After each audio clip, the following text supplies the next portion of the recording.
നമസ്കാരം, കർമ്മ ന്യൂസിലേക്ക് സ്വാഗതം. അനുഭവങ്ങൾ കൂടുമ്പോഴും ആരുമൊന്നും പഠിക്കുന്നില്ല എന്നുള്ളതാണ് സത്യം. ഓരോ ദിവസവും ഓൺലൈൻ മാധ്യമങ്ങളുടെയും സമൂഹ മാധ്യമങ്ങളുടെയും കെണിയിൽപ്പെട്ട് ജീവിതം നശിപ്പിക്കുന്ന പെൺകുട്ടികളുടെ എണ്ണം വർദ്ധിച്ചു വരികയാണ്. ഇതാ ഇപ്പോൾ കേൾക്കുന്നവരെ ഞെട്ടിപ്പിക്കുന്ന തരത്തിലുള്ള ബീഭത്സവുമായ ക്രൂരകൃത്യങ്ങൾക്ക് ഇരയായിരിക്കുകയാണ് പൊള്ളാച്ചിയിലെ 50-ലധികം യുവതികൾ. പഞ്ചാരയടിച്ചു വരുന്ന ആണുങ്ങളുടെ മധുരമുള്ള വാക്കുകളും ഗ്ലാമറസ് ഫോട്ടോകളും കണ്ട് മയങ്ങുകയും ചോദിക്കുന്നതെല്ലാം അത് സ്വന്തം ജീവിതം തന്നെ ആകട്ടെ എന്തും കൊടുത്ത് അവരെ സംതൃപ്തിപ്പെടുത്താൻ നോക്കുന്ന പെൺകുട്ടികളുടെ ഈ വികല ബുദ്ധി ഒരിക്കലും അവസാനിക്കുന്നില്ലല്ലോ എന്നാണ്. ഇനി എന്തു പാഠങ്ങളാണ് നിങ്ങൾ പഠിക്കേണ്ടത്?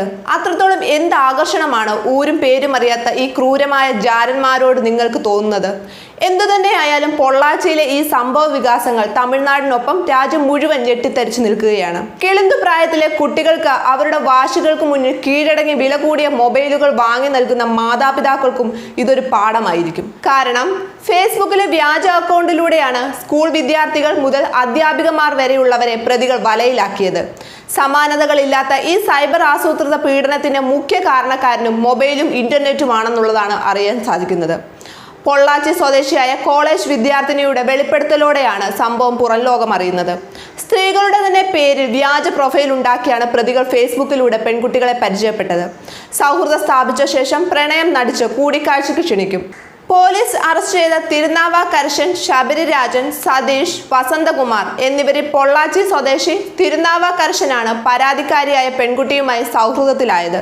സംസാരിക്കാൻ എന്ന് പറഞ്ഞ് പെൺകുട്ടിയെ കാറിൽ കയറ്റി. വഴിമധ്യേ സംഘത്തിലെ മറ്റു 3 പേരും കൂടി കാറിൽ പ്രവേശിച്ചു. കാറിൽ വെച്ച് പെൺകുട്ടിയെ പീഡിപ്പിക്കുകയും ദൃശ്യങ്ങൾ പകർത്തുകയും ചെയ്തു. പിന്നീട് വഴിയിൽ ഉപേക്ഷിച്ചു. പെൺകുട്ടി സഹോദരനോട് കാര്യങ്ങൾ തുറന്നു പറഞ്ഞതോടെ കേസ് പോലീസിന് മുന്നിലെത്തിയത്. പോലീസ് നടത്തിയ അന്വേഷണത്തിൽ പ്രതികൾ സമാനമായ രീതിയിൽ 50-ലധികം സ്ത്രീകളെ പീഡിപ്പിച്ചെന്ന് കണ്ടെത്തി. ഇവരുടെ പക്കൽ നിന്നും പിടികൂടിയ മൊബൈൽ ഫോണിൽ നിന്ന് നിരവധി സ്ത്രീകളുടെ ചിത്രങ്ങളും ദൃശ്യങ്ങളും ഉണ്ടായിരുന്നു. കഴിഞ്ഞ 7 വർഷത്തിനിടെ പ്രതികൾ സൃഷ്ടിച്ച വ്യാജ പ്രൊഫൈൽ കെണിയിൽ വീണവരിൽ സ്കൂൾ, കോളേജ് വിദ്യാർത്ഥിനികളും അധ്യാപികമാർ മുതൽ യുവ ഡോക്ടർമാർ വരെയാണുള്ളത്. ദൃശ്യങ്ങൾ കേന്ദ്രീകരിച്ച് പോലീസ് നടത്തിയ അന്വേഷണത്തിനൊടുവിൽ പല പെൺകുട്ടികളെയും അവരുടെ കുടുംബങ്ങളെയും ബന്ധപ്പെട്ടെങ്കിലും ആരും തന്നെ പരാതി നൽകാൻ തയ്യാറായില്ല. പ്രതികൾക്ക് പിന്നിൽ രാഷ്ട്രീയ പിന്തുണയുള്ള പെൺവാണിഭ സംഘം പ്രവർത്തിക്കുന്നുണ്ടോ എന്ന സംശയം പോലീസിനുണ്ട്. അണ്ണാ DMK MLA N ജയരാമൻ, മന്ത്രി SP വേലുമണി എന്നിവരുടെ മക്കൾക്കും സംഘവുമായി ബന്ധമുണ്ടെന്ന ആരോപണവുമായി പ്രതിപക്ഷ കക്ഷിയായ DMK രംഗത്തെത്തിയിട്ടുണ്ട്. സംഭവത്തിൽ അണ്ണാ DMK സർക്കാരിന്റെ പങ്ക് അന്വേഷിക്കണമെന്നും കേസ് CBI ഏറ്റെടുക്കണമെന്നും ആവശ്യപ്പെട്ട് പൊള്ളാച്ചിയിൽ ഉൾപ്പെടെ DMK പ്രവർത്തകർ തെരുവിലിറങ്ങി. കോയമ്പത്തൂർ സെൻട്രൽ ജയിലിലുള്ള പ്രതികളുടെ ജുഡീഷ്യൽ കാലാവധി 15 ദിവസത്തേക്ക് കൂടി നീട്ടിയിട്ടുണ്ട്. പൊള്ളാച്ചി, കോയമ്പത്തൂർ എന്നിവിടങ്ങൾ കേന്ദ്രീകരിച്ചാണ് നിലവിൽ പോലീസ് അന്വേഷണം തുടരുന്നത്.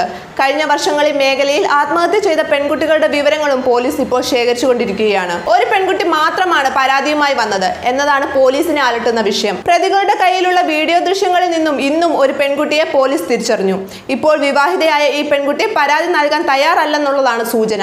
പോലീസിനെ സമീപിക്കാൻ ഭയമാണെങ്കിൽ മജിസ്ട്രേറ്റിന് മുൻപിലെങ്കിലും മൊഴി നൽകാൻ തയ്യാറാവണമെന്നാണ് പോലീസ് അധികൃതർ ഇരകളോട് അവരുടെ കുടുംബത്തോടും ആവശ്യപ്പെടുന്നത്. സിനിമാ താരങ്ങൾ ഉൾപ്പെടെ തമിഴ്നാട്ടിലെ സാമൂഹ്യ സാംസ്കാരിക രംഗത്തെ പ്രമുഖർ വിഷയത്തിൽ നവമാധ്യമങ്ങളിലൂടെ പ്രതികരണവുമായി രംഗത്തെത്തിയിട്ടുണ്ട്. ന്യൂസ് ഡെസ്ക്, കർമ്മ ന്യൂസ്.